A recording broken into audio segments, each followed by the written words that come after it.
नमस्ते everyone, Monika astrology में आपका बहुत बहुत स्वागत है। आज हम चर्चा करने जा रहे हैं वृश्चिक लग्न की और अगस्त महीने के राशिफल की। सबसे पहले शुरुआत करते हैं ग्रह गोचर से। सूर्य 16 अगस्त को सिंह राशि में प्रवेश करेंगे। शुक्र 31 जुलाई से 25 अगस्त तक कन्या राशि के अंदर स्थित रहेंगे। मंगल 26 अगस्त को मिथुन राशि में प्रवेश करने जा रहे हैं। बुध जो है वो 5 अगस्त से 29 अगस्त तक यानी कि 5 अगस्त टू 29 अगस्त वक्र अवस्था में आएंगे 24 डेज के लिए, और इनिशियल पार्ट पर वो सिंह राशि में भ्रमण करेंगे वक्र अवस्था में। उसके बाद वो कर्क राशि में 22 तारीख से लेकर जो भी वक्री भ्रमण है उनका शुरू करेंगे। तो इस प्रकार की प्रक्रिया रहेगी। सबसे पहले शुरुआत करते हैं आपके लग्न से। वृश्चिक लग्न और लग्न का स्वामी बनता है मंगल, और मंगल इस महीने आपके 7th हाउस के अंदर है गुरु के साथ।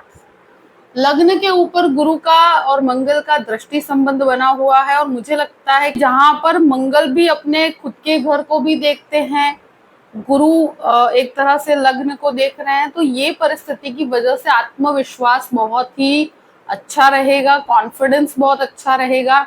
ये महीने आप काफी हद तक रिलेशनशिप ओरिएंटेड रहेंगे, और मुझे लगता है कि एक बहुत अच्छा समय है जहां पर आपका कोई भी परफॉर्मेंस या कहीं पर भी आप कुछ इनिशिएट भी करना चाहते हैं, कहीं पर आप कोई स्पीच देना चाहते हैं, या कहीं पर आपका इंटरव्यू भी है, तो बहुत ही अच्छी परिस्थिति है कि जहां पर आपको पॉजिटिव रिस्पॉन्स मिलेगा। अब बात करते हैं आपके द्वितीय स्थान की। तो द्वितीय जो है वो सप्तम भाव में है, और ये मंगल के साथ स्थित है, लग्नेश के साथ स्थित है। तो आप बिजनेस के अंदर जो भी फैमिली बिजनेस के अंदर इन्वेस्टमेंट करते हैं बहुत फेवरेबल रहेगा। मुझे लगता है जॉइंट बिजनेस या कोई भी फैमिली बिजनेस के अंदर इन्वॉल्वमेंट है आपका, तो उसमें आपको काफी अच्छा लाभ होगा। यहाँ फैमिली के अंदर कोई भी मैरिज से रिलेटेड बात आगे बढ़ सकती है इस महीने। मुझे ऐसा लगता है कि इस प्रकार की प्रक्रिया इस महीने बहुत से वृश्चिक लग्न वालों के जीवन में होगी, और फैमिली में कोई भी चीज होगी उसकी क्लैरिटी रखिएगा तो वो आपके लिए बेहतर रहेगा। तृतीय स्थान की बात करते हैं। तृतीय शनि बनकर चतुर्थ स्थान में वक्र अवस्था में है। तो शनि जब वक्र अवस्था में होंगे 4th हाउस के अंदर, तो कोई भी आप बदलाव, कोई भी चेंज अगर चाहते हैं, जिस प्रकार की प्रक्रिया है, तो मुझे लगता है आपके लिए फेवरेबल रिजल्ट्स होंगे। 15 तारीख के बाद की परिस्थितियां और भी बेहतर रहेगी।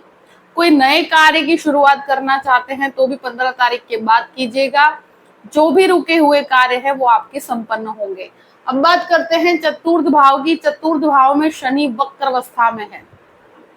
देखिए, ये माता के स्थान पर वक्री है। मदर के साथ संबंधों में बहुत शांति बना के रखनी होगी। मदर की हेल्थ से कनेक्टेड अगर कोई इश्यूज है तो वहां पर भी आपको प्रॉपर ट्रीटमेंट की जरूरत पड़ेगी। जो भी एक तरह से कहा जाए कि मदरलैंड से कनेक्टेड कोई प्रॉपर्टी से संबंधित कोई विवाद है तो उसे भी आप रिजॉल्व कर पाएंगे। और कोई रिनोवेशंस करना चाहते हैं, कोई भी प्रकार का बदलाव करना चाहते हैं प्रॉपर्टी के अंदर, या कोई प्रॉपर्टी लेना चाहते हैं, बेचना चाहते हैं, तो मुझे लगता है कि इस समय में आपके कार्य बहुत पॉजिटिवली होंगे। अब बात करते हैं पंचम भाव की। पंचमेश जो है वो सप्तम भाव में, पंचम भाव में राहु है। ये काफी रिलेशनशिप ओरिएंटेड बनाता है। राहु यहाँ पर जो भी स्टूडेंट है उनके लिए एक तरह से, स्पेशली मेडिकल के स्टूडेंट, लॉ के स्टूडेंट, या कहीं पर भी टीचिंग क्षेत्र के अंदर भी अगर जाना चाहते हो तो बहुत अच्छा समय कहूंगी। राहु थोड़ा सा भटकाव दे सकता है एजुकेशन में। अगर आप कोई भी प्रॉपर एजुकेशन में है तो बीच में से उस कोर्स को छोड़िएगा मत, और जो भी है उसे कंप्लीट करने की प्रक्रिया की तरफ जाना चाहिए। और कहीं पर भी रिलेशनशिप की वजह से, या कहीं अगर आप स्टूडेंट भी हैं तो कोई रिलेशनशिप की वजह से आपका एजुकेशन खराब ना हो, इस चीज का ध्यान रखिएगा। ये चीज जरूर कहूंगी कि शेयर मार्केट में इस महीने बहुत ही फायदेकारक परिस्थिति है। अब बात करते हैं आपके अष्टम भाव की। तो अष्टमेश जो है वो आपके सप्तम भाव में है। तो यहाँ पर डेफिनेटली कहूंगी कि अगर कोई हार्मोनल प्रॉब्लम्स है या कोई ब्लड से रिलेटेड कोई स्टमक इश्यूज है तो आपको ध्यान रखने की जरूरत रहेगी। बाकी बहुत घबराने की स्थिति नहीं है, मगर फिर भी जो भी आपके लाइफ पार्टनर है या जो भी जैसे हस्बैंड है तो अपनी वाइफ का हेल्थ का ध्यान रखिए, वहां पर थोड़ा सा इशू आ सकता है। एक चीज जरूर है कि बिजनेस से रिलेटेड कोई बहुत बड़ा लोन लेते हैं तो कैलकुलेटिव अप्रोच के साथ आगे बढ़ सकते हैं। यहाँ शत्रु कहीं पर भी हावी नहीं हो पाएंगे। सप्तम भाव की बात करते हैं। सप्तमेश जो शुक्र बनकर आपके केतु के साथ स्थित है, कहीं एक तरह से कहा जाए कि मैरिज से रिलेटेड इस महीने बहुत हाई चांसेस हैं। जहां जो लोग मैरिज करना चाहते हैं तो इस महीने लव मैरिज की सिचुएशन क्रिएट हो सकती है। यहाँ एक चीज है कि इवन अरेंज मैरिज की तरफ भी जाना चाहते हैं तो आपको कोई राइट पार्टनर मिलने की संभावनाएं बहुत ज्यादा है। यहाँ गुरु मंगल का जो संयोग है वो लग्नेश और पंचमेश की युति बनाता है, तो जनरली इस सिचुएशन में वो कोई भी व्यक्ति अपनी लाइफ में मैरिज की प्रति बहुत प्रॉपर डिसीजन ले पाता है इस समय के अंदर। तो इस प्रकार के कार्यों के लिए ये महीना बहुत अच्छा है। शायद कुछ चीजों को लेकर आपको कन्विंस करने में प्रॉब्लम हो, क्योंकि शुक्र नीचस्थ होने की वजह से थोड़े से फैमिली में इस प्रकार के इश्यूज हो सकते हैं। अगर आप कन्विंसिंग करना चाहते हैं तो वहां पर थोड़ा सा आपको मेहनत करनी पड़ेगी। बाकी मैरिज के लिए महीना बहुत ही भाग्यशाली है। यहाँ एक चीज जरूर कहूंगी कि बिजनेस के अंदर भी बहुत अच्छी बढ़ोतरी होगी। यहाँ आपको बहुत अच्छे कॉन्टैक्ट्स मिलेंगे। अष्टम भाव की बात करते हैं। अष्टमेश वक्र अवस्था में है बुध बनकर, तो इस महीने रिसर्च ओरिएंटेड कार्य के अंदर मुझे लगता है थोड़ा सा भटकाव हो सकता है। स्टूडेंट्स को कहीं पर भी कोर्स में कोई ऐसा बदलाव नहीं करना कि जो जैसे अगर आप कुछ करना चाहते हैं उसको छोड़कर कुछ दूसरी प्रकार की प्रवृत्ति में लग जाए तो इस प्रकार की चीजों से आपको नुकसान होगा। जो भी कर रहे हैं उसे कंप्लीशन की तरफ लेकर जाइए।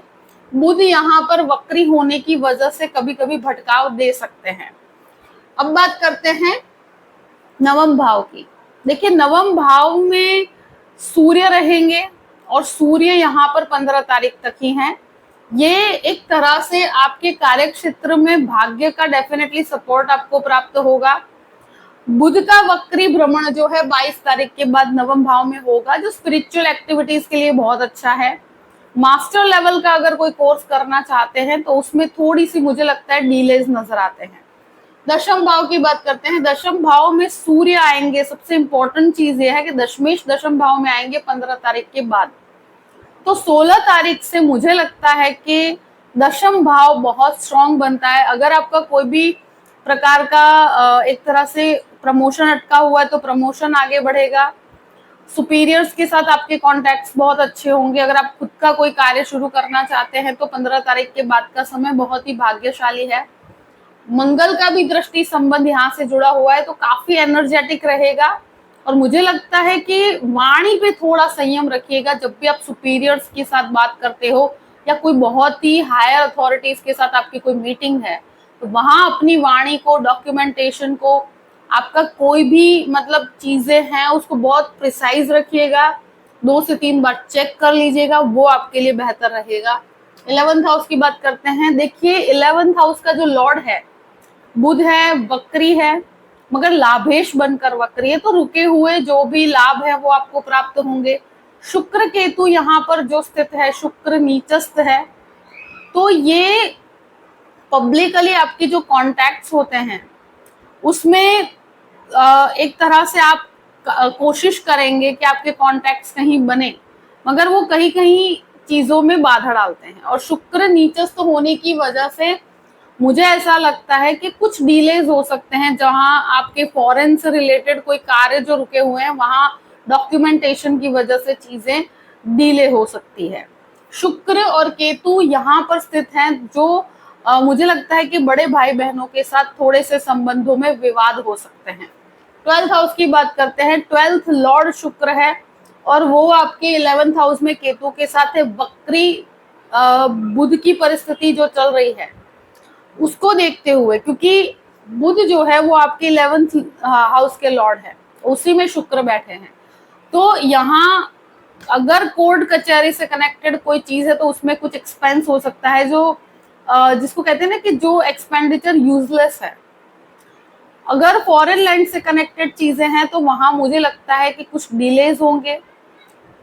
यहाँ अगर कोर्ट कचहरी से कनेक्टेड कोई भी चीजें हैं तो मुझे लगता है आपको सतर्क रहने की जरूरत है। बहुत ज्यादा पॉजिटिव अप्रोच वहां पर नहीं है इस महीने। कुछ डिलेज भी हो सकते हैं, आपको कहीं वेटिंग में रखा जा सकता है, तो बहुत संयम बना के रखना है।